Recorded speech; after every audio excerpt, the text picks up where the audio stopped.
Good afternoon, ladies and gentlemen, and to those watching us from other parts of the world.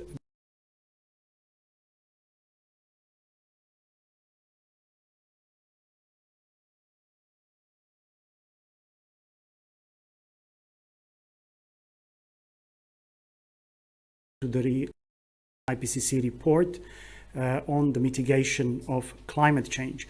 We have a number of distinguished speakers today who will deliver brief statements. This will be followed by an official presentation of the report on mitigation of climate change. The instructions to the media about how to submit questions in the course of this press conference have already been sent out, and so for the members and the representatives of the media, please do indicate the name of your organization, your own name, and the question you have. I would like to also stress that we will try to accommodate as many questions as possible. We will have about 90 minutes for the entire press conference, but it is likely that, unfortunately, we will not be able to go through all of them. I would like now to welcome Mr. Abdullah Moqsid, the Secretary of the IPCC, to introduce today's event and speakers. Thank you, dear Andre. Today, the IPCC releases its report on the mitigation of climate change.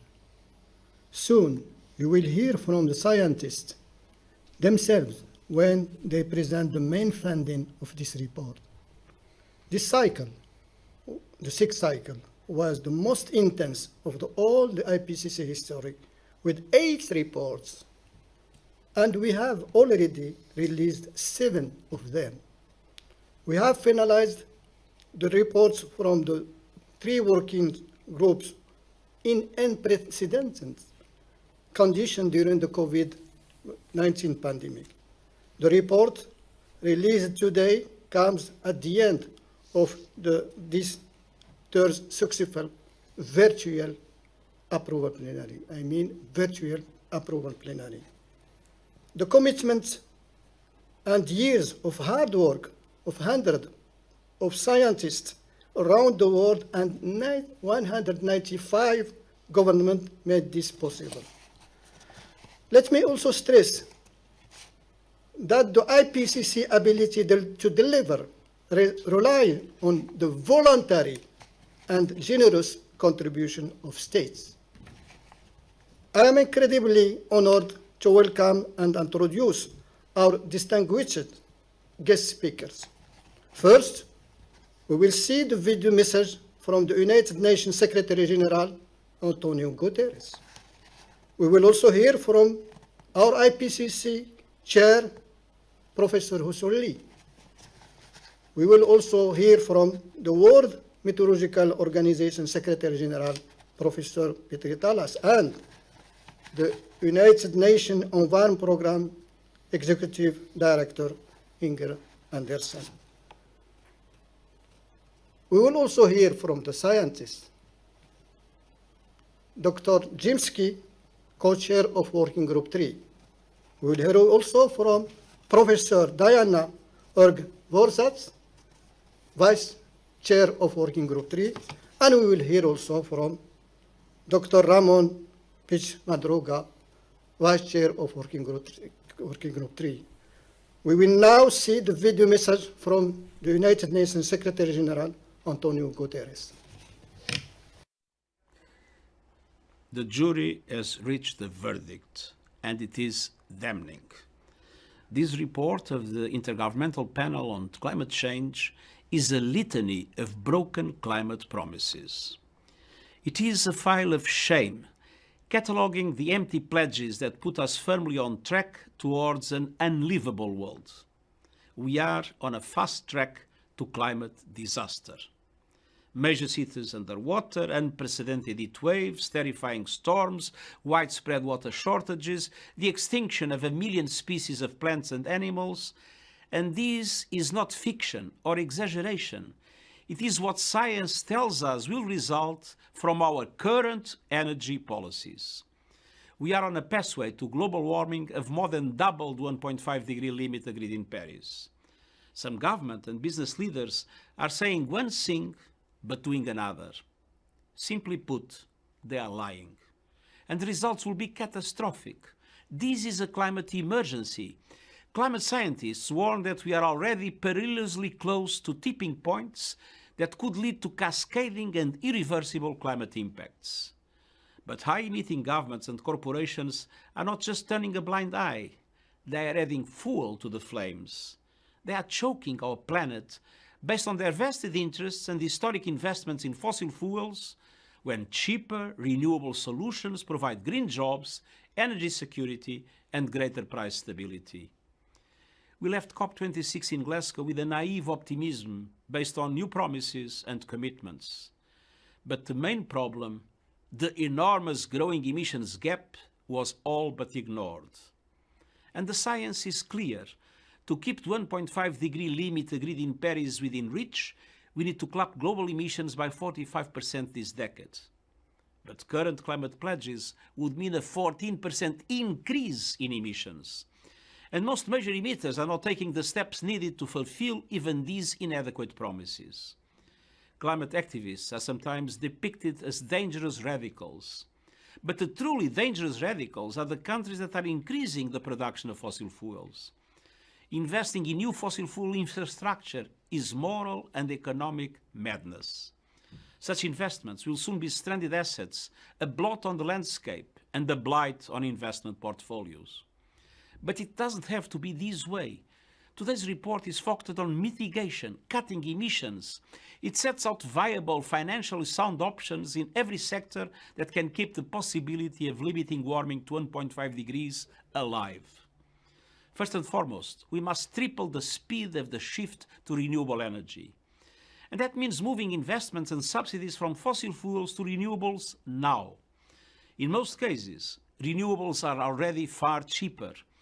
It means governments ending the funding of coal, not just abroad, but at home. And it means climate coalitions made up of developed countries, multilateral development banks, private financial institutions, and corporations with adequate technologies supporting major emerging economies in making this shift. It means protecting forests and ecosystems as powerful climate solutions. It means rapid progress in reducing methane emissions. And it means implementing the pledges made in Paris and Glasgow. Leaders must lead. But all of us can do our part. We owe a debt to young people, civil society, and indigenous communities for sounding the alarm and holding leaders accountable. We need to build on their work to create a grassroots movement that cannot be ignored. If you live in a big city, a rural area, or a small island state, if you invest in the stock market, if you care about justice and our children's future, I am appealing directly to you. Demand that renewable energy is introduced now at speed and at scale. Demand an end to coal-fired power. Demand an end to all fossil fuel subsidies. Today's report comes at a time of global turbulence. Inequalities are at unprecedented levels. The recovery from the COVID-19 pandemic is scandalously uneven. Inflation is rising, and the war in Ukraine is causing food and energy prices to skyrocket. But increasing fossil fuel production will only make matters worse. Choices made by countries now will make or break the commitment to 1.5 degrees. A shift to renewables will mend our broken global energy mix and offer hope to millions of people suffering climate impacts today. Climate promises and plans must be turned into reality and action now. It's time to stop burning our planet and start investing in the abundant renewable energy all around us. I now invite the chair of the IPCC, Dr. Hwee-Sung Lee, to take the floor. We have just heard a very important message from the United Nations Secretary General Antonio Guterres. The IPCC report before us today is a powerful evidence that we have the great potential to mitigate climate change. We are at a crossroads. This is the time for action. We have the tools and know-how to limit warming and secure a livable future. Today's report marks the completion of the scientific trilogy. It is the last piece of the 3 IPCC Working Group contributions to the 6th Assessment Report, which will conclude with a synthesis report to be released later this year. This Working Group 3 report provides the most recent scientific knowledge on the mitigation of climate change. It complements the report on the state of global warming, which was released last summer, and the report on the climate risks and adaptation released just last month. Together, they confirm that IPCC is the authoritative scientific voice of the United Nations on climate change, and that the IPCC is the unique interface between climate science and policymaking. I'm confident that the policymakers around the world, especially the COP27 in Egypt later this year, will benefit greatly from the 4 IPCC reports, and that these reports will be the backbone of the climate deliberations, decision-making, and action on a global, regional, and national level. Thank you. Thank you, Dr. Lee. We will now see a video message from the WMO Secretary General Peter Talas. Very high on the global agenda as well. Dear participants of the IPCC Working Group 3 press conference, dear Jim Skia, who have been heading the writing team, and I'd like to thank also the UK government for all the support that you have given for the success of this report. The road has been a little bit bumpy, and you have been forced to work much harder than you expected, but I think that the end result is great. We are at the moment facing very challenging times. We have learned from about this brutal war in Ukraine, which also has an impact on the media environment, and that has meant that attention to this long-term major challenge for the welfare of humankind and biosphere has been a little bit lower than it used to be before this war. And this war that is ongoing in Ukraine, it has an impact also outside of Ukraine. It has an impact on food security, prices of food, and also prices of energy. And this is going to hit especially less developed countries, as is the case of climate change as well. We have already seen rises of energy prices, both electricity and fossil fuels, and that's very high on the global agenda as well. And in the best case, this would speed up the reduction of the use of fossil energy and also speed up green transition.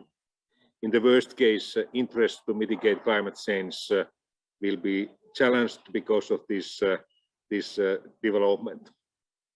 But let's concentrate on the results of this excellent report, which form very good basis for crucially needed raise of the ambition level of climate mitigation.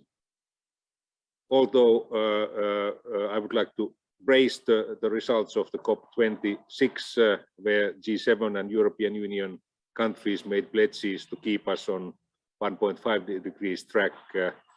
We should also keep in mind that the rest of the G20 countries, including the BRICS countries, were not in a position to offer such pledges that would keep us on such a track. This report today shows what are the means and most effective means and most affordable means in different types of economies to enhance the crucially needed pace of mitigation efforts. I hope that this information will be used by the governments in different parts of the world to proceed with mitigation. The Working Group 2 report, which was published some weeks ago, was showing that every corner of the earth is already affected by climate change. And the report today shows that every region in the world had also an impact on climate change problem today.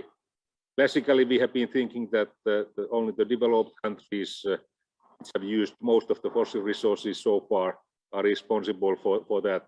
But if we take the land use into account, especially deforestation in Latin America, Africa, and Southern Asia, it's shown that they have also had a major impact on the climate problem, which is demonstrating that we need global efforts to be successful in climate mitigation. And besides that, there's also need to pay attention to climate adaptation. We know that the negative trend in climate will continue for the coming decades anyhow, and melting of glaciers and sea level rise for the coming centuries. We just celebrated the World Meteorological Day on 23rd of March, and there United Nations Secretary General Antonio Guterres was tasking WMO to lead the preparation of major early warning service package to be approved by the COP27 hosted by Egypt this November in Sharm el-Sheikh. Only half of the 193 members of WMO have proper early warning services in place, which means that ever-growing impacts are causing dramatically growing economic and human losses. We have also drastic gaps in weather, climate, and hydrological observing systems, which means that the early warning services, especially in African, Caribbean, and Pacific countries, are in very poor shape. There's an urgent need to invest in basic weather, climate, and water observing infrastructures to enhance the early warning service abilities of especially LDC and SIDS countries. UN aims at reaching 100% global coverage of early warning services by the end of 2028 through investments and capacity building of meteorological, climate, and hydrological infrastructures and education of related national expertise. So to conclude, we have two urgent challenges ahead of us: adaptation and mitigation. Both financing visionary political decisions and concrete actions are needed for the sake of the welfare of current and future generations and our biosphere. Thank you. I would now kindly invite Inge Anderson, the UNEP, the United Nations Environment Programme Executive Director, to take the floor. Thank you so much, and to all members of the press, welcome, and of course to Hosong Lee, who's the chair of IPCC, and certainly to Jim Skier, Diana Urch-Bosatz, and Ramon Pix-Madruga, who is first co-chair and vice chairs of this working group. Today we present an important report, part of the trilogy that Petri referenced in his recording. As you know, this is the third report from the IPCC during this current assessment cycle, and it now completes the full picture of the climate crisis that is facing humanity. And as we heard from the Secretary General, it is not a pretty picture. The first two IPCC reports told us that climate change is here and now and causing huge disruptions in the natural world and to human well-being. This report tells us that we're still not doing enough to cut greenhouse gas emissions, confirming the findings of UNEP's 2021 emissions gap report.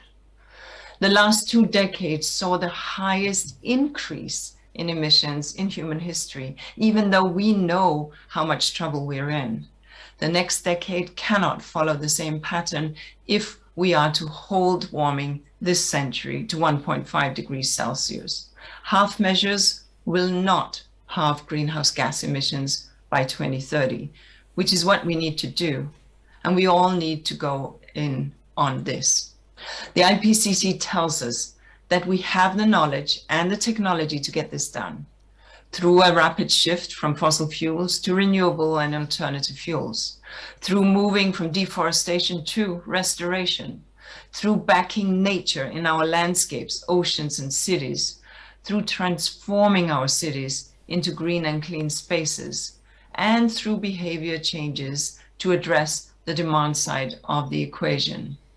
Now, such an opportunity did present itself when countries rolled off their docket stimulus packages to help kickstart economies when we faced COVID-19 pandemic. But on the green scorecard, we failed, loud and clear. Once again, we now today find ourselves with an opportunity for some as countries seek out alternative sources of energy.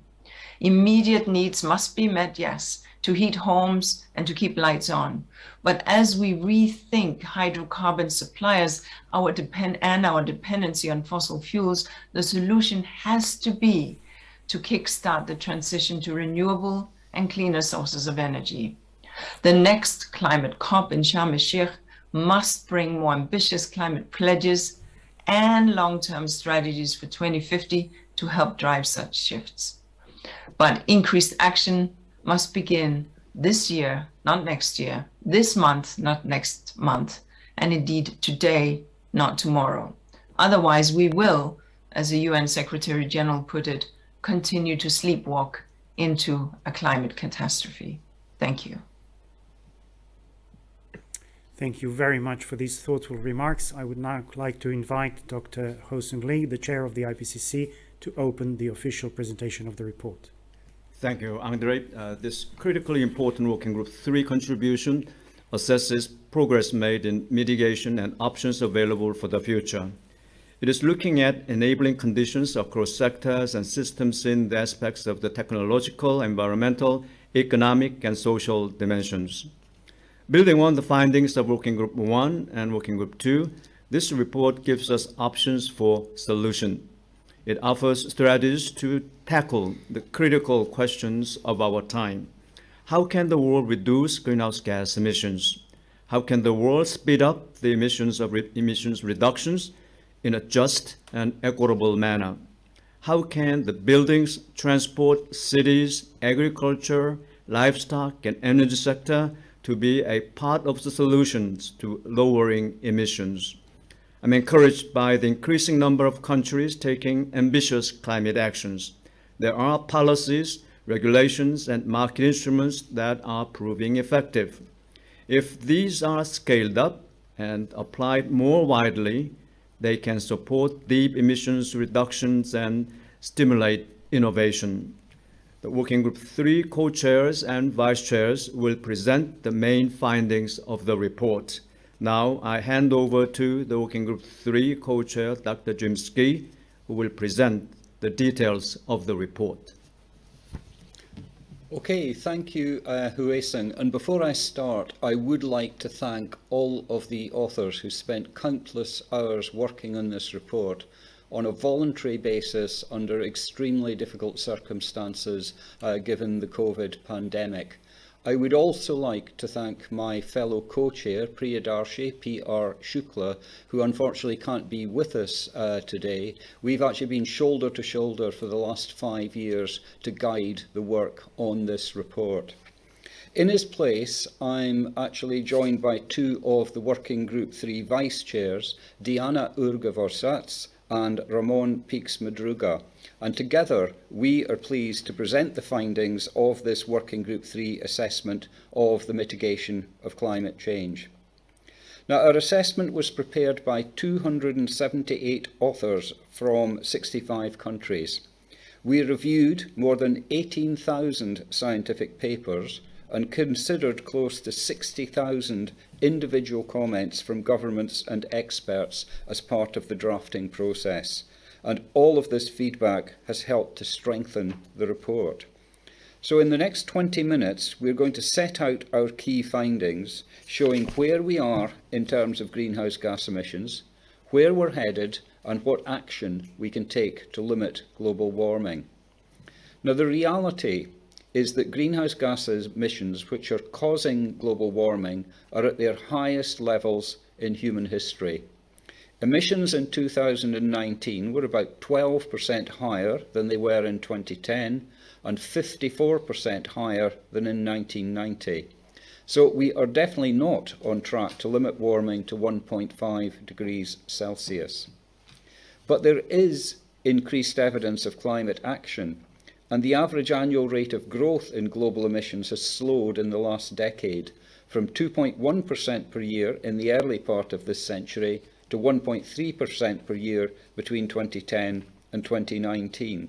And this decline in growth is particularly noticeable in the energy and industry sectors, where the rate of growth has more than halved.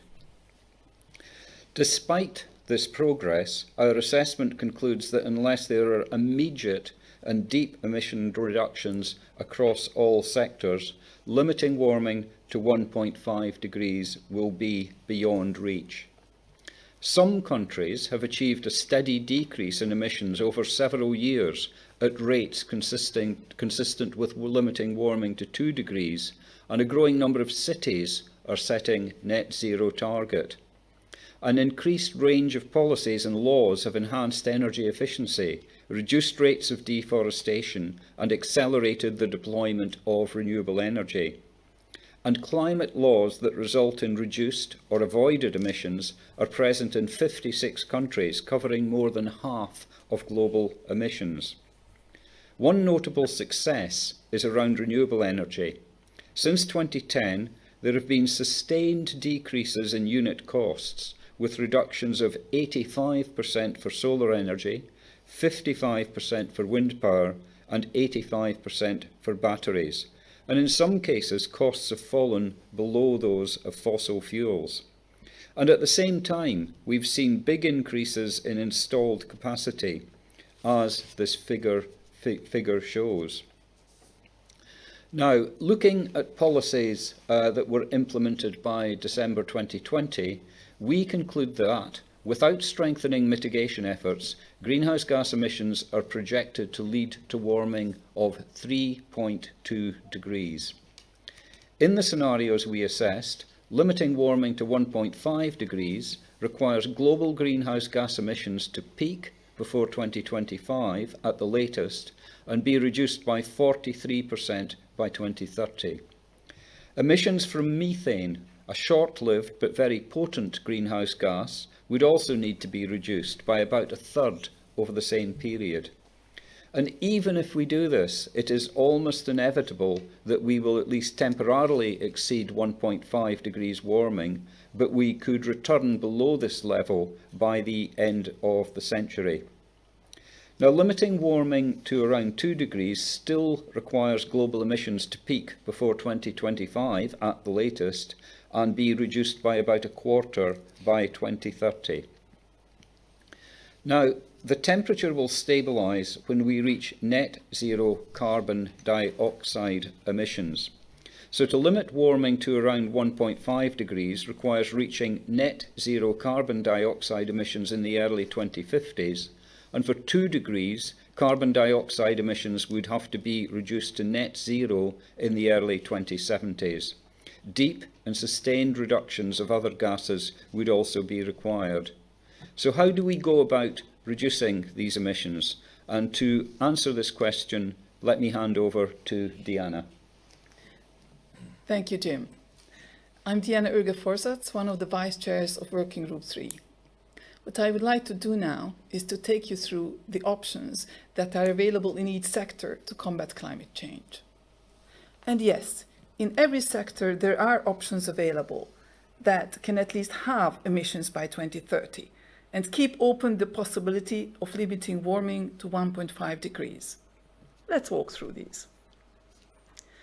The energy sector accounts for about a third of all emissions, and major transitions are required to limit global warming. This will involve a substantial reduction in fossil fuel use, low or no carbon energy systems, widespread electrification, use of alternative fuels such as hydrogen and sustainable biofuels, use of carbon capture and storage, and improved energy efficiency. Transitioning to a low-carbon energy sector is expected to cut down international trade in fossil fuels. Energy efficiency and reductions in energy consumption can be achieved using digital technologies. In this way, it is also possible to decentralize an energy network so that power comes from multiple localized energy networks rather than one main electricity grid. Electricity systems powered by renewables are becoming increasingly viable, but it will be challenging to supply the entire energy system in this way. Changes to our lifestyles and behavior can reduce our carbon footprint, as well as improve our health and well-being. There is untapped potential here to bring down global emissions by between 40 and 70% by 2050, but only if the necessary policies, infrastructure, and technologies are in place. Of the 60 actions we assessed in this report, on an individual level, the biggest contribution comes from switching to walking and cycling, and using electrified transport. Other effective options include reducing air travel and adapting our houses. Shifting towards balanced, plant-based diets is an option. Wealthier individuals have the highest potential for reductions as investors, consumers, role models, and professionals. While there is mitigation potential in many regions of the world, in some places, people require additional housing, energy, and resources for human well-being. To be effective, lifestyle changes will need to be supported by systemic changes across every aspect of society, including transport, buildings, industry, and land use. Looking at the transport sector, reducing demand plays an important part in reducing emissions, and low-carbon technologies are also key. Electric vehicles offer the greatest potential, as long as they are combined with low or zero carbon electricity sources. Advances in battery technologies could assist in the electrification of trucks and complement conventional electric rail systems. In aviation and shipping, which are harder to decarbonize, alternative fuels, such as low-emission hydrogen and biofuels, would be needed. Overall, there is substantial potential for emissions reductions, but this depends on decarbonizing the power sector. Cities and other urban areas account for more than 2/3 of global emissions if we take into account what is produced in the city and brought in from elsewhere through energy and products. And there is significant potential for emissions reductions. In all cities, better urban planning is key. 3 other broad strategies have been found to be effective. These include sustainable consumption and production of goods and services, electrification, and improving carbon uptake and storage in cities, for example, with trees, lakes, green roofs, and permeable surfaces. In buildings, it is possible to reach net zero emissions in 2050. Action in this decade is critical to fully capture this potential. This will involve retrofitting existing buildings and using effective mitigation technologies in those that are yet to be built. This requires ambitious policy packages, which may incorporate efficient design and use of space, energy, materials, appliances, and the use of renewables. There is an increasing number of net zero and net zero energy and net zero carbon buildings in almost all climates. This has come about from construction and retrofitting. More could be done to reduce emissions in this sector if renovation rates and retrofitting were improved.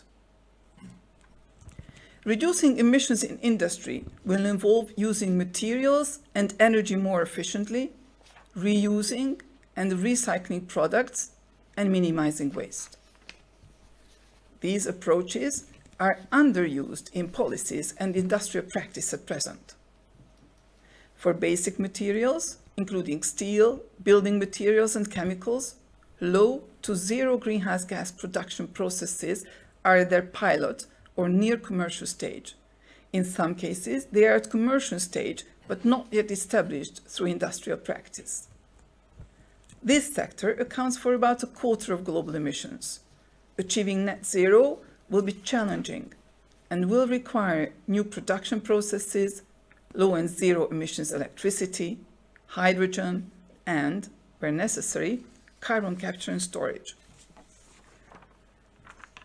To counterbalance hard to eliminate emissions, for example, from agriculture, aviation, and some industrial processes, requires carbon dioxide removal. These methods remove carbon dioxide from the atmosphere and store it on land, underground, or in the ocean.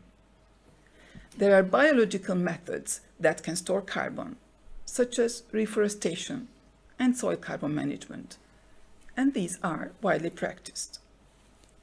New technologies, such as direct air capture and storage, require more research, upfront investment, and proof of concept at larger scales before they can be widely used. Carbon dioxide removal is essential to achieve net zero. For carbon dioxide removal to work effectively, agreed methods for measuring, reporting, and verification are required. And finally, agriculture, forestry, and other land use can provide large-scale emissions reductions and remove and store carbon dioxide at scale. This can be done by protecting and restoring natural ecosystems, including forests, peatlands, coastal wetlands, savannas, and grasslands. Improved and sustainable crop and livestock management can also play a part. Land provides us with so much, for example, food, nature, and our livelihoods. These competing demands have to be carefully managed. But land can only do so much in terms of removing and storing carbon, and cannot compensate for delayed emission reductions in other sectors. To look at how we can strengthen the response and accelerate a low-carbon transition, I would like to hand over to my fellow Vice Chair, Ramon. Thank you, Diana. My name is Ramon Pix Madruga, Vice Chair of IPCC Working Group 3. I'm very pleased to share with you this last segment of our presentation. The next few years are critical if we want to limit warming to 1.5 degrees Celsius. And what I would like to share with you now is precisely the way, some ways, some options to improve our chances to success. And I would like to start with finance. Our assessment shows that financial flows are a factor of 3 to 6 times lower than levels needed by 2030 to limit warming to below 1.5 degrees Celsius or 2 degrees Celsius. But there is sufficient global capital available and liquidity to close investment gaps. Clear signaling from government and the international community, including a strong alignment of public sector finance and policies, is critically important. The challenge of closing gaps is widest for developing countries due to the limited capacities of these countries, particularly the less developed countries. Without taking into account the economic benefits of reduced adaptation costs or avoided climate impacts, global gross domestic product growth would be just a few percentage points lower in 2050 if we take the necessary actions to limit warming to 2 degrees Celsius or below compared to maintaining current policies. Let's turn our attention now to regulatory and economic instruments and policies which play a critical role in strengthening the response to climate change. Regulatory and economic instruments ranging from standards for vehicle efficiency and building codes to policies for industrial decarbonization to broad-based carbon taxes and emission trading systems have already proved effective in reducing emissions. So such measures can be strengthened and expanded significantly. policy packages and economy-wide packages are better able to achieve systematic change than individual policy instruments on their own. Ambitious and effective mitigation requires coordination across government, setting and implementing strategies and building consensus among disparate stakeholders. These efforts are particularly effective when built on engagement with civil societies, indigenous people, professional bodies, and businesses. In recent years, there has been enormous activities and significant progress in technology and innovation, which is reflected in this assessment report of Working Group 3. Investment and policies, especially for scientific training, as well as research and development, push forward low-emission technological innovation.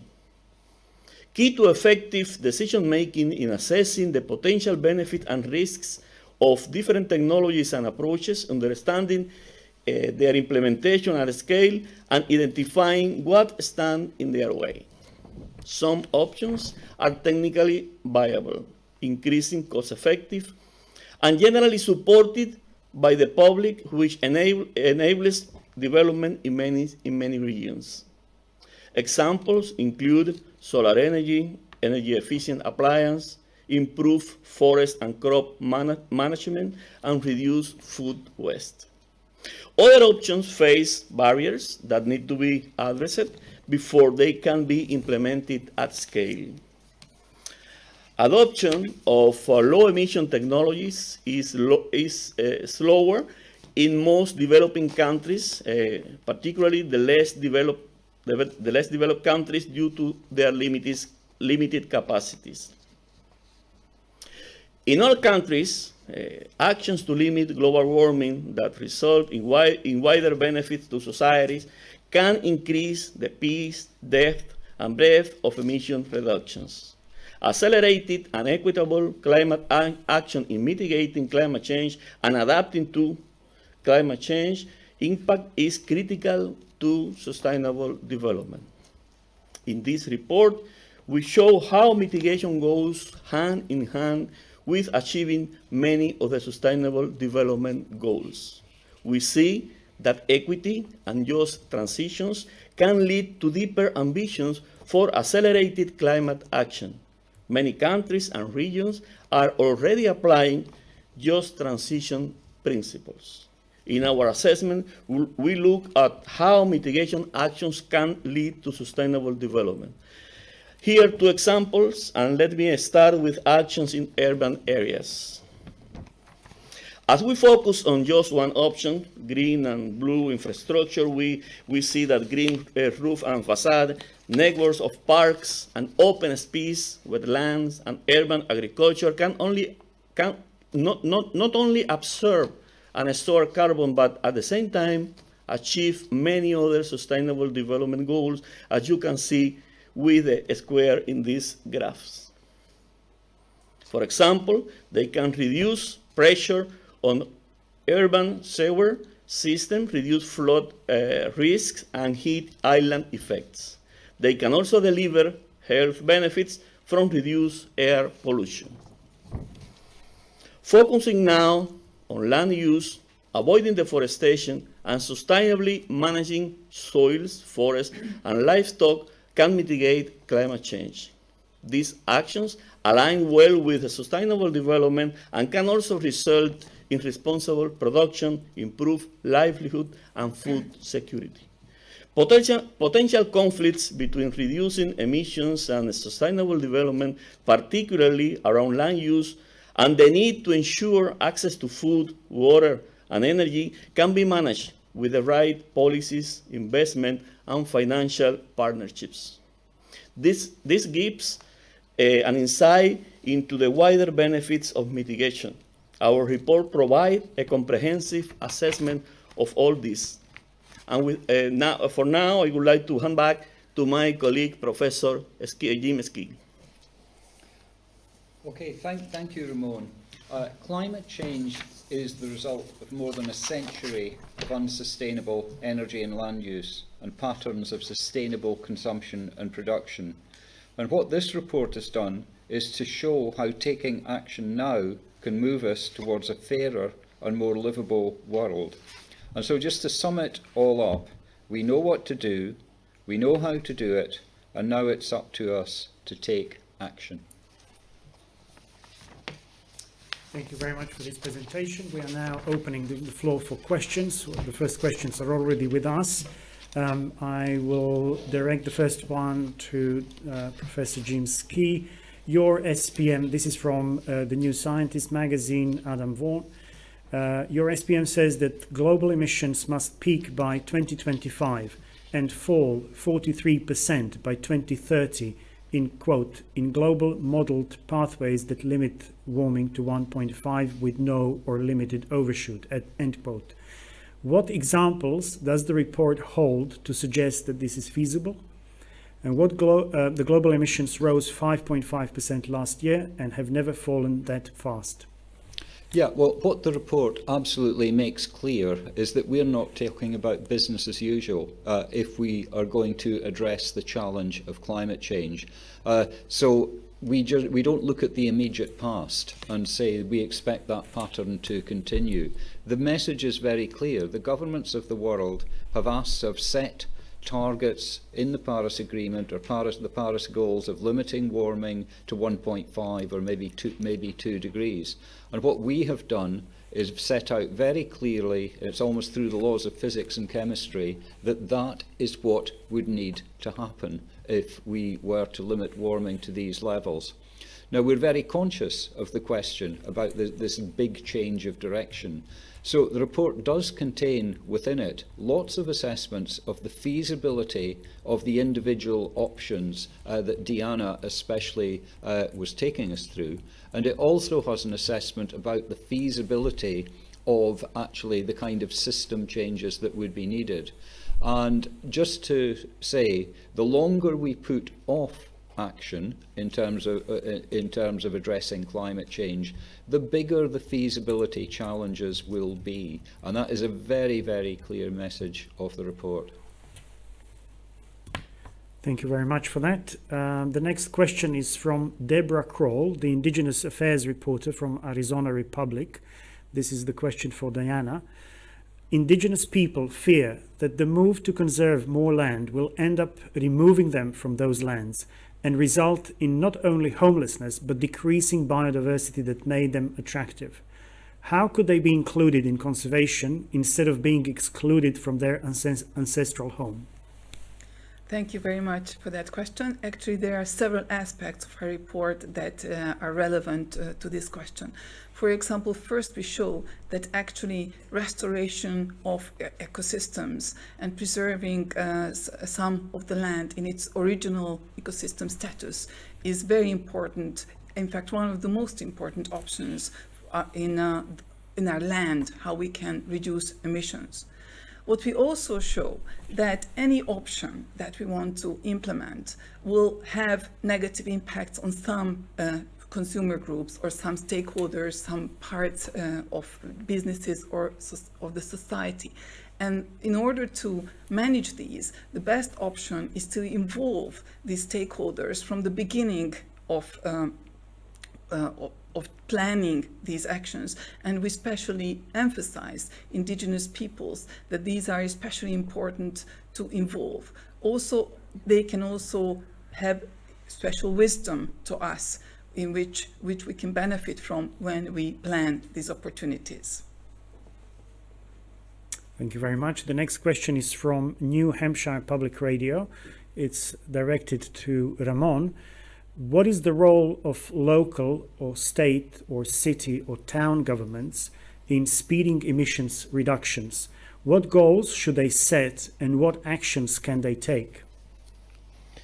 First of all, I would like to say that when talking about solutions and responding to climate change, the starting point is thinking in terms of inclusive actions that consider not only the national governments, but also a variety of stakeholders, including, of course, the local communities, including the subnational governments, but also participation of professional bodies, businesses, and different stakeholders that, of course, should be not only part of the problem but also part of the solution. And in that sense, we have been experimenting in the recent past, I would say, a movement, a trend to an considerably increase in the participation of the subnational entities and also local community in the context of looking for solutions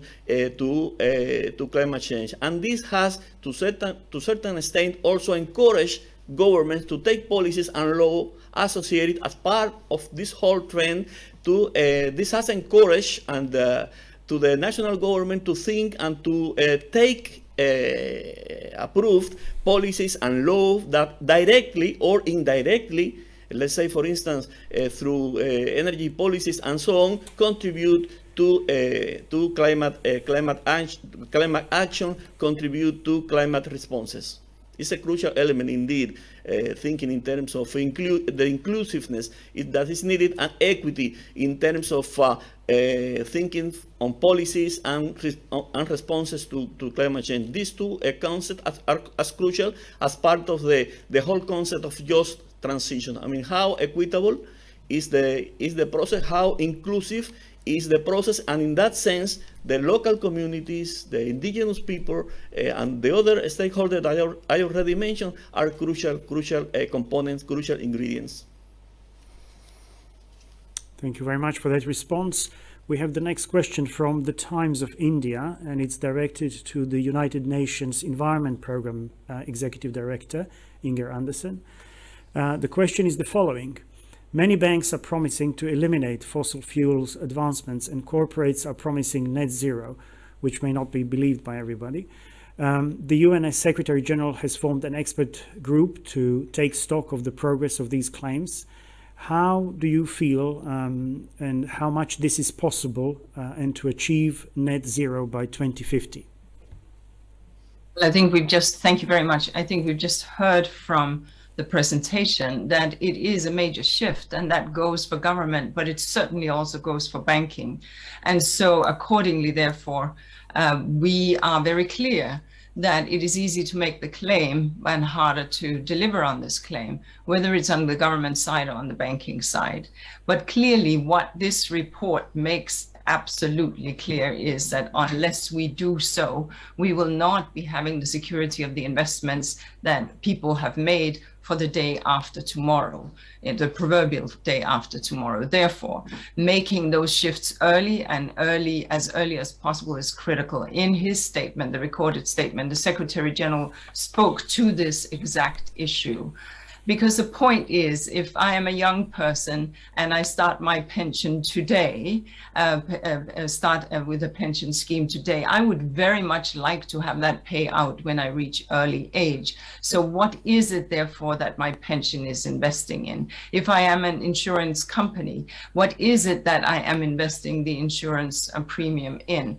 If I am an asset holder, what is it that these assets are invested in? That's the issue. Within UNEP FI and other aspects, we have indeed been working on this with a significant amount of resources signed up.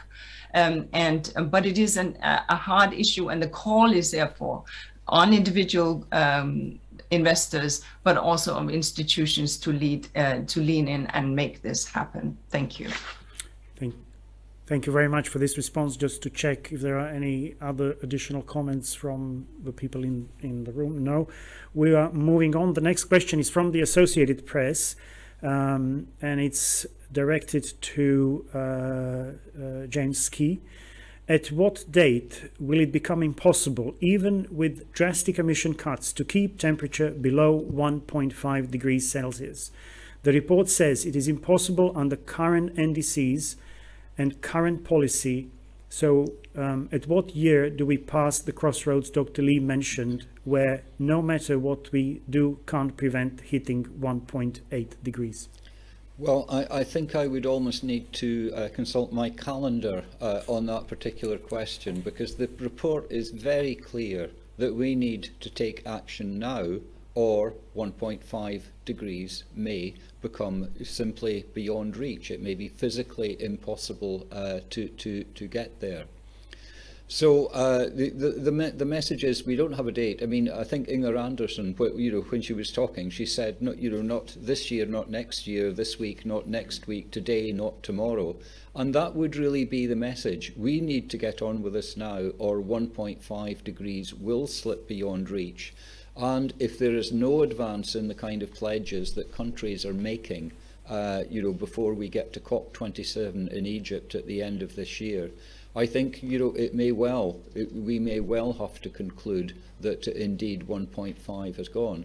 Though, of course, in longer term, throughout the 21st century, there are technologies, there are approaches that could draw carbon dioxide emissions from the atmosphere and actually start to bring temperatures down. The issue there, of course, is that some of the climate impacts are associated with the peak temperature because irreversible impacts may occur. So basically, it really underlines that message about taking very early action. Thank you very much for that. Next question is for Diana. It comes from Kate Arnoff of the New Republic.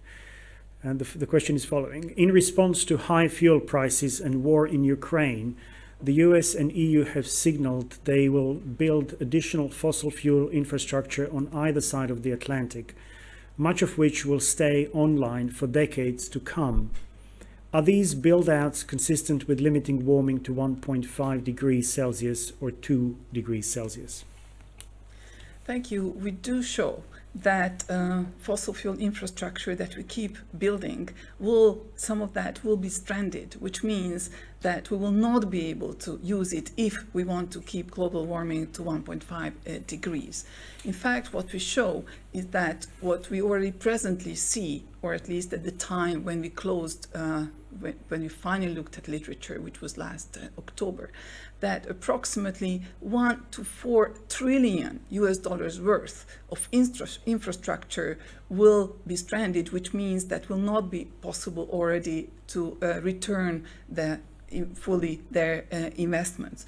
So building even more infrastructure either puts reaching our climate goals at risk, or will just cause even more infrastructure to be stranded, and that will have negative impacts on the whole society. So we do need to make choices, and what our report shows that there are also a lot of opportunities through which we could, for example, rapidly reduce emissions and energy use. For example, through individual action, we can reduce very rapidly by 5% our emissions. And also there are longer-term opportunities through the more rapid acceleration of renewable energy technologies, which are today among the cheapest, as already my colleague Jim Ski has pointed out, and many other options which can help us to reduce our energy use and also to provide more rapid acceleration of alternative energy sources which do not rely on fossil energy production. Thank you, Diana. The next question is for Ramon. It is from Andy Revkin.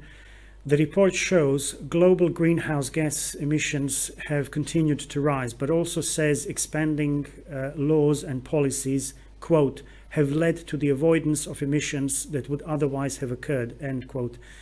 Given complexities like leakage, what's the evidence for that conclusion?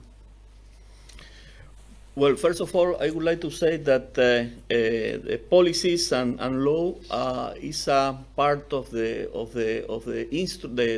instrument, I could say, to be applied in responding to climate change. Of course, having a policy, having a law is not enough. It's a precondition, I would say, but to having a result, an effective result out of that policies, out of those laws, necessarily we would need an implementation process that, as I said before, should be inclusive, should be effective, should consider the different participation of the different stakeholders, and it is a set of conditions that should be taken into account to have a chance of success as a result of this process.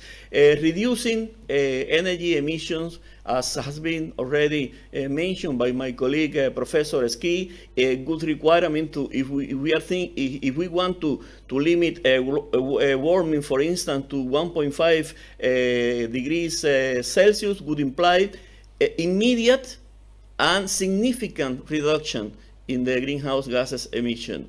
And also, it means accelerated mitigation, but also it should be equitable mitigation. So the policies and laws in practice should consider this aspect. Also in the implementation process should consider this aspect that should be, I would say, a precondition for having a success as part of those processes. I mean, in short, the response is not enough. Of course, we have been experimenting in the recent past. As I mentioned in my presentation, there has been an considerable increase in the adoption of policies and law, and this is a positive signal, of course. This is a positive signal in terms of governance, in terms of interest with regard to participating in the solutions or responses to climate change. Is a positive, is a necessary condition, but it's not a sufficient condition. We need to think also in the part of the implementation, and to the extent that those policies and law are not only adopted but also properly implemented in an equitable way, and an inclusive way, and an immediate sense, as has been mentioned. Of course, could be successful. Otherwise, the gaps would remain. Thank you. I believe Professor Ski also wants to add on this question. Yeah, I mean, I think it's a really good question to ask. We can have laws, we can have things written on pieces of paper, but do they actually make a difference on the ground? And does it make a difference to emissions? Now, in fact, the report that we've written does assess literature from quite a number of studies that have tried to address that question very directly. Some of the studies by looking backwards and trying to assess what kind of changes in emissions have occurred. And other studies which kind of look forward and try to predict the effects of policies and regulations that have come into place. So there are actually specific numbers in the report and specific numbers in the summary for policymakers, and some of the estimates lead to a guess that an estimate of about maybe 3.5% of current global emissions. Our emissions would have been 3% higher had these laws and policies not been put in place. And other estimates actually go much higher. They suggest that emissions would have been 10% higher than they currently are if we hadn't had these laws and policies. So, we can lament the fact we are beginning to slow the pace of growth of greenhouse gas emissions. It could have been higher if we had not taken action. And the challenge now is really to step up the pace of that action. We have the tools, we have the regulations, we have the policies. We need to make them tighter, and we need to spread them more widely in order to make changes. Thank you very much for that contribution. The next question is again for Diana. It's from Amy Westerveld from The Guardian. Can you speak to the roles misinformation and greenwashing play in impacting governments' abilities to effectively mitigate climate change? Yes, thank you for that question. We do show that there are many opportunities and more wider opportunities available for both governments as well as businesses to take action, and individuals as well. Nevertheless, we do show that there is a significant implementation gap. So the promises of many cities, governments, businesses have not. We don't see the progress that they will be able to reach their promises, because there is the emissions are not going in the direction where they would already need to be if we were to fully reach the targets that they have set. Nevertheless, We also see that there is significantly increased political will, and that will help us in reaching these targets because, for example, as Jim already showed, there are 18 countries which have already managed to reduce their emissions as in response to their climate change policies. We also see that a very large number of cities have committed to net zero goals. So that means that there is increasing commitment, and when there is increasing commitment, there is also increasing attention to this. We also show that transparency, reporting, monitoring, and verification, these are all key to implementing our ambitious climate goals and ambitious policies, and we will only be able to achieve the full impact of these ambitions if we do implement also these as part of the policies and also different actions that businesses take. Thank you very much for that response. The next question is again for the United Nations Environment Programme Executive Director. It is from the Arizona Republic. Water security is a top and urgent climate matter in the US desert Southwest, along with other aridifying regions around the world. What is the single most important thing for people living in those areas to understand about what they can do now to protect their access to this critical resource? Thank you. I mean, I think it was the second report of this crop of IPCC reports that signifies that at some point in a year, 50% of the population are likely to be living in scarcity. And so this is absolutely an issue.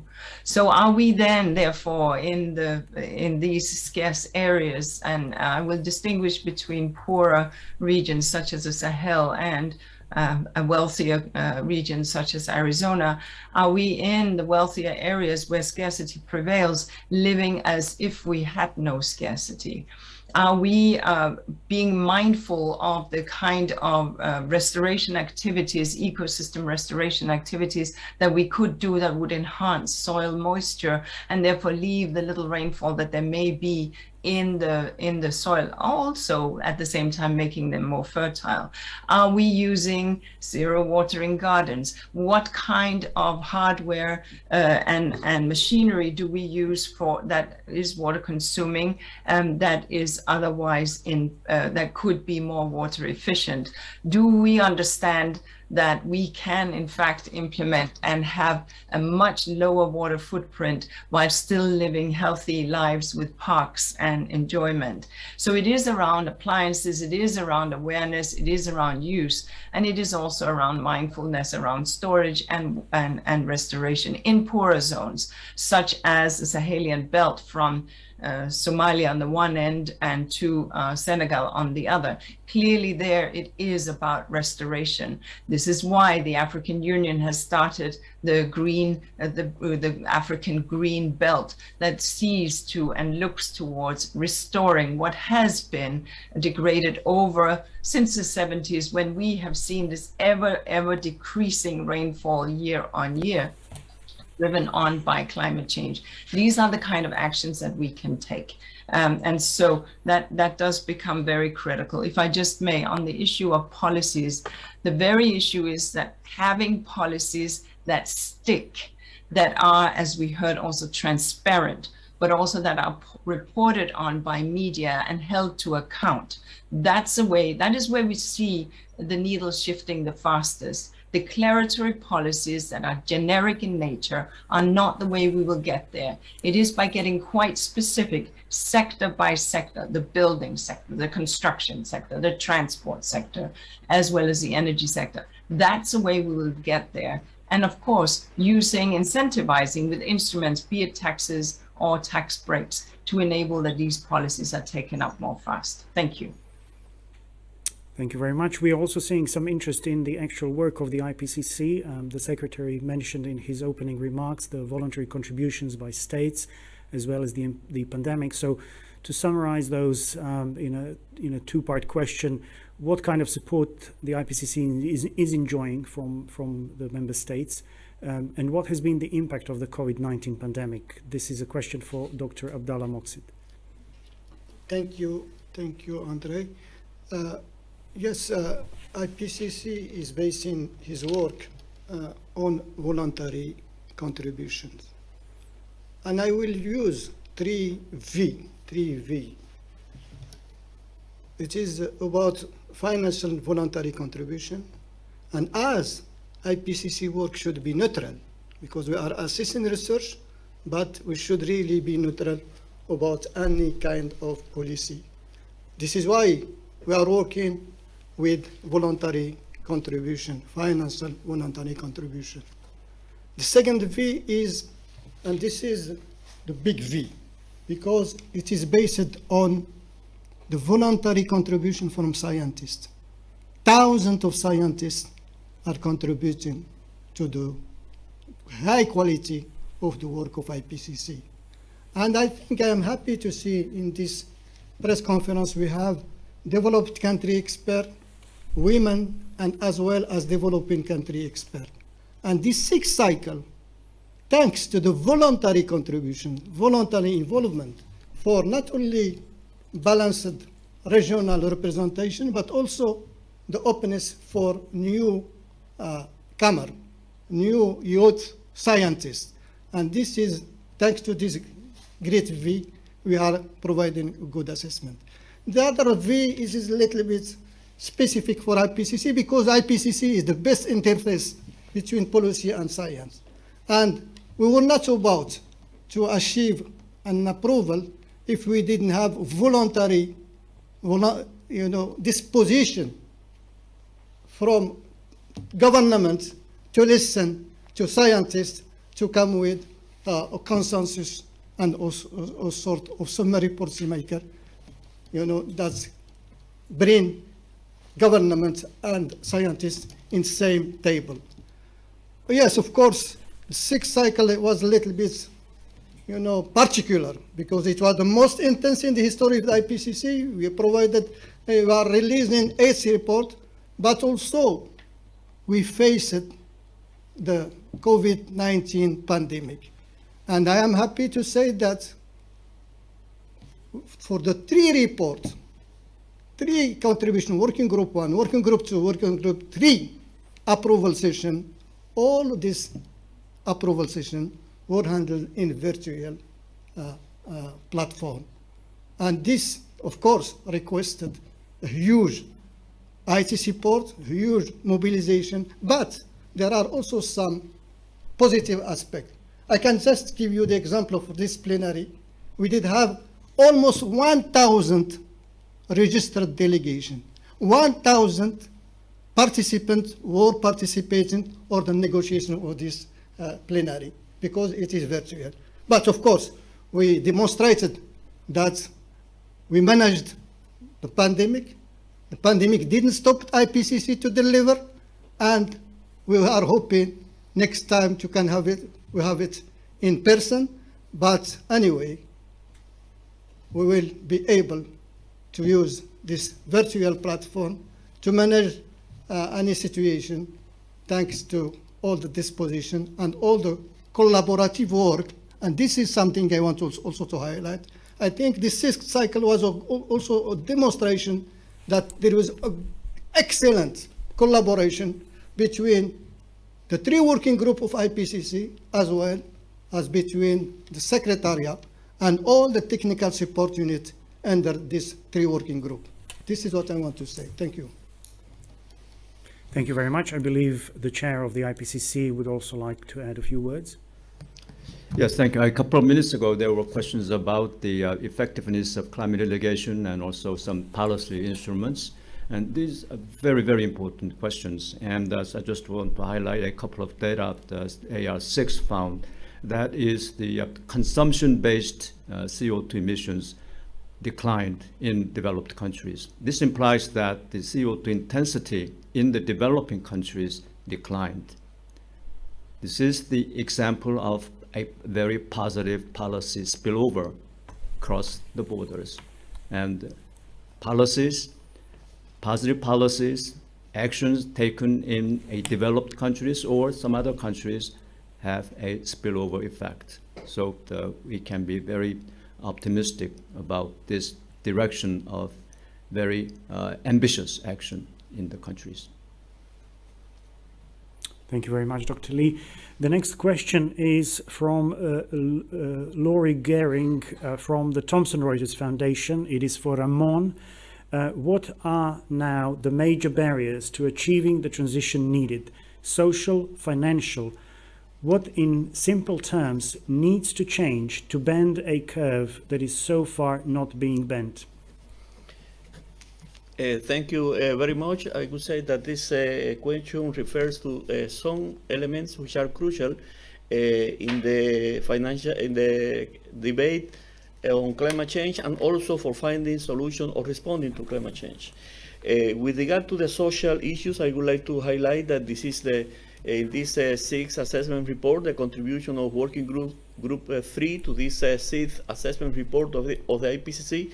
This is the first time that a whole chapter has been devoted to analyze the demand side and the social aspect of mitigations, including aspects related to the demand side solutions and responses to climate change. And this is an issue, of course, as was mentioned by Diana in her presentation. There is a huge potential for reducing emissions on the demand side, and in that sense, social aspects in terms of changes in behavior and other social elements could contribute to realize this huge potential in terms of the demand side actions on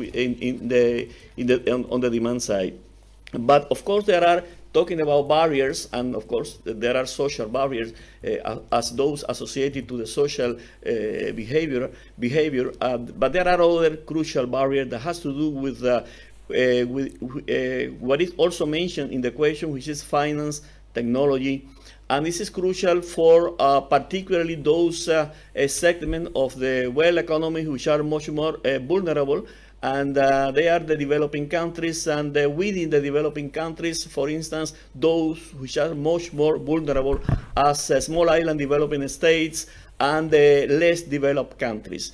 Finance, with regard to finance, there is also an extensive assessment of the financial aspect in this contribution of Working Group 3 to the 6th assessment report.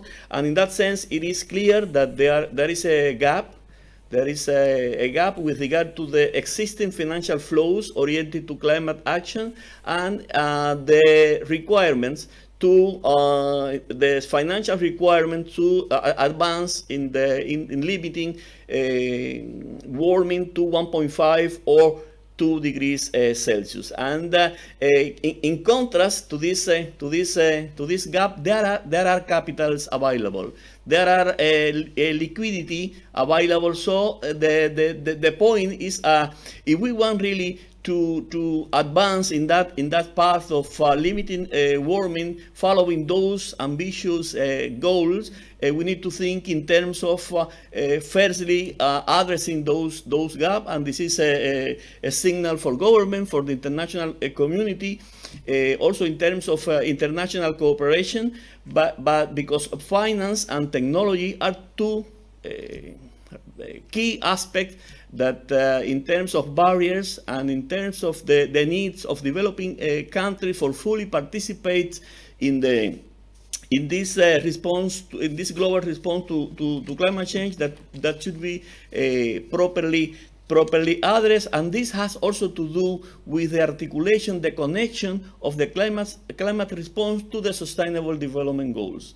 I mean, these are two sides of the same coin, I would say, for progressing, for advancing, and sustain this the accomplishment of those goals. We necessarily need to think in terms of an accelerated response to climate change and accelerated mitigation as part of that response, but this accelerated process should also be equitable as has been already said, and this is also another issue that need to be properly addressed as part when thinking in terms of barriers for further progress in that sense. With regard to technology development, technology transfer is another aspect that was assessed in this contribution of Working Group 3, and of course this is another area in which much more effort would be needed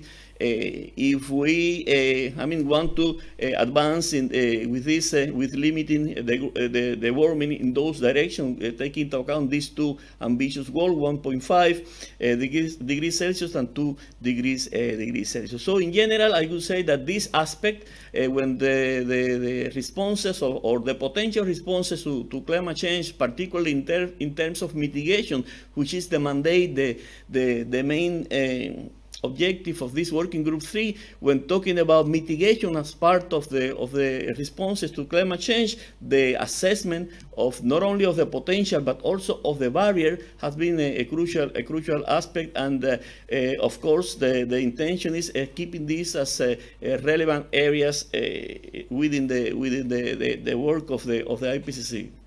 Always considering that the mandate of the IPCC is assessing relevant literature with regard to these issues and others, without being prescriptive in terms of the prescribing policies. Thank you very much, Ramon. I believe Co-Chair Jim Ski also has something to add on this question. Yeah, very specifically on finance. I mean, we have a dedicated chapter on investment and finance in the report. And what it is trying to do is really to explain the issues about how you close that gap and get enough money moving into the kind of mitigation projects that we need. And what's very clear, public money can't do it by itself. I mean, developed country governments have not met their $100 billion a year goal, but the money that is needed is actually in the trillions. It's not a matter of billions. So we need to get private sector money going as well. And there the important thing is that the public sector and governments use the money that they have cleverly in order to incentivize private sector investments. So the challenge there is, in many developing countries, the cost of capital is high. So public governments need to put in place steps and use instruments that bring down that cost of capital to make the projects more investable. And that means things like loan guarantees, export credit, etc., to make sure that the projects become investable. And that's got to be a big part. It's not just about public money coming through, which may be important, especially for adaptation projects, but from the mitigation side, it's reducing the risks of investing in the projects from pension funds, insurance companies, etc. Thank you very much for that. Just to alert our panelists, we have about 8 more minutes to go. We'll try to squeeze as many questions as possible. Please bear that in mind. The next question is from Janessa Duncombe from EOS. It's possibly first for Diana. Perhaps the co-chair might want to also add something to it. Here's the question. Pandemic shutdowns led to the largest annual drop in global energy-related carbon dioxide emissions since World War II. And broad economic pain. How does the scale of the drop in 2020 compare to what's needed each year to limit warming at 1.5 or 2 degrees Celsius? And what is essential for limiting economic strain? Thank you very much. And that's a very important question because, of course, it emerges in us that if this substantial reduction, this around 5 to 6% reduction, is what is needed each year to reach our climate goals, to keep global warming at 1.5 degrees, then does it mean that we have to be all locked up and go through these austerities to reach our climate goals? But our report shows that, in fact, the opportunities that we show have actually options to improve our lives. So we show many options. For example, if we design cities better, that means if we don't have to get into our cars to travel far away, because the jobs and the homes and the shopping are near to each other, and we are able to walk, or we are able to cycle because there is a safe bicycle infrastructure. This actually doesn't only cut greenhouse gas emissions significantly, but will also help us with being more healthy, and also cutting urban air pollution. That is also one of the biggest sources of air pollution related health effects and death. So coming back to the pandemic gave us also many further opportunities. For example, the fact that we are now discussing online and have this press conference online, this has been made increasingly acceptable and increasingly possible as a result of the pandemic, because we are improving our digital infrastructure and access to digital services, and generally accelerated digitalization, which is shown in our report to be a fundamental part of many of our responses. Nevertheless, the pandemic also increased many of these barriers that have been just discussed. For example, it needs to be acknowledged that hundreds of millions were pushed back into extreme poverty. Also, many countries have accumulated substantial debt, and that will also be an important barrier to them responding to climate change. Nevertheless, further opportunities come through our responses to the pandemic. As already mentioned earlier in this press conference, that many governments are mobilizing substantial resources to revitalize their economies, and how these resources are spent is really critical to reach not only to again bring the economies back and bring those people out of poverty, but these can be very well also utilized for reaching our climate goals. And here it gives me also a good opportunity to come back to the previous question and add some further information on the previous question related to fossil fuel investments. Because if we invest in for example, zero energy buildings, which I have already mentioned that these are becoming increasingly available all throughout the world. Also, we can now retrofit buildings to be net zero. These give us opportunities not only to cut our energy use, but also to improve the health and well-being of the people. And the pandemic has shown that this is very important, because we are spending increasing amounts at home. And so the point is that altogether this pandemic has, yes, shown that we can reduce emissions, but that's not the way how we will have to reduce emissions. But there are many opportunities through the responses to the pandemic which can accelerate our actions so that we can reduce our energy use and related emissions in the scale that was as a result of the pandemic. Also, if we can go to co-chair Yeah, Jimski. let me be quick. Looking at the time, we've got a new chapter on demand and consumption, and what that makes very clear, it's not human behaviour alone that is going to get emissions down. It's a mixture of access to and provision of infrastructure and technology. And of course, during the pandemic, it was all done by human behaviour. We all locked ourselves up in our homes and didn't travel. That's not the way to get emissions down in the long term, because you will not see the social acceptability of such an approach. So I think there are very big limitations to the analogy between the kind of experiences we had, especially in 2020, and how you would go about getting demand and emissions down in the long term. That needs planning, it needs investment in infrastructure, it needs provision of and access to technology. Okay, thank you very much for that. I believe this is going to be our last question. It's from Agencia EFE, from Marta Montojo. And on this one, perhaps I will direct it first to Ramon, and then perhaps maybe an additional comment from the co-chair, Jimski. What sort of climate mitigation policies that have been put in place so far has had a short-term negative impact on vulnerable low-income groups and small companies, as the authors suggest? And how can governments avoid having such an impact going forward? How much can we rely on the CDR technologies, carbon dioxide reduction technologies? Well, with regard to this last part of the question, CDR has been also assessed, of course, as part of this assessment of the Working Group 3, and has been considered mainly the different options that were mentioned by my colleague Diana, and for instance include. Let me take one of those options with regard to land-based solutions or land-based mitigation. In that case, for instance, reforestation, reduce deforestation could be part of this, but because contribute to the capture of carbon, in that case biological sequestration of carbon, and in that sense it has a positive effect in terms of contributing to climate change mitigation. I mean, that's part of this the positive side of this technology.